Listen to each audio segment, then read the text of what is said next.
Сәлеметсіздер ме, құрметті оқырмандарым? Каналыма қош келіпсіздер.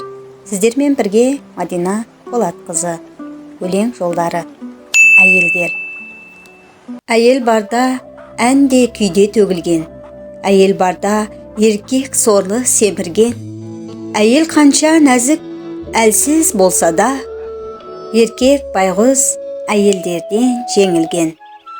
Әйел сенің ақыл шында серігің. Болмаса әйел түсінеді сені кім? Әйел сенің мойныңдағы тұмарың. Әйел сенің сұлулығың көрігің. Әйелдерсіз қызық емес сауығың.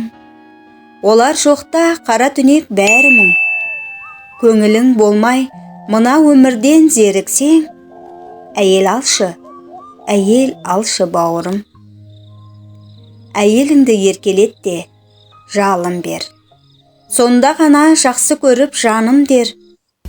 Сеннен артық, сеннен тәтті немерең.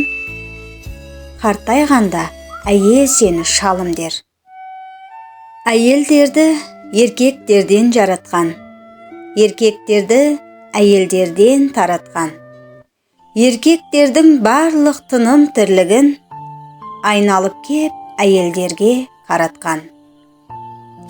Әйелдерді жарқыраған күнімде, оған әркез жылы қара күлімде.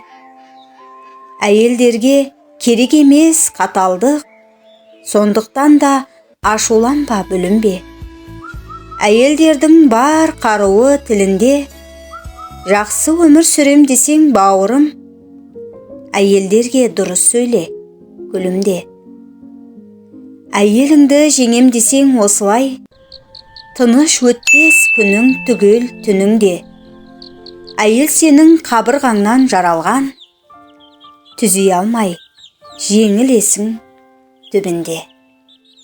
Құрметті оқырмандар, қазақша 1001 кеңес каналыма қолдау білдіріп, қоңыраушаны басуды ұмытпаңыздар. Әрқашан әйел аман болсын.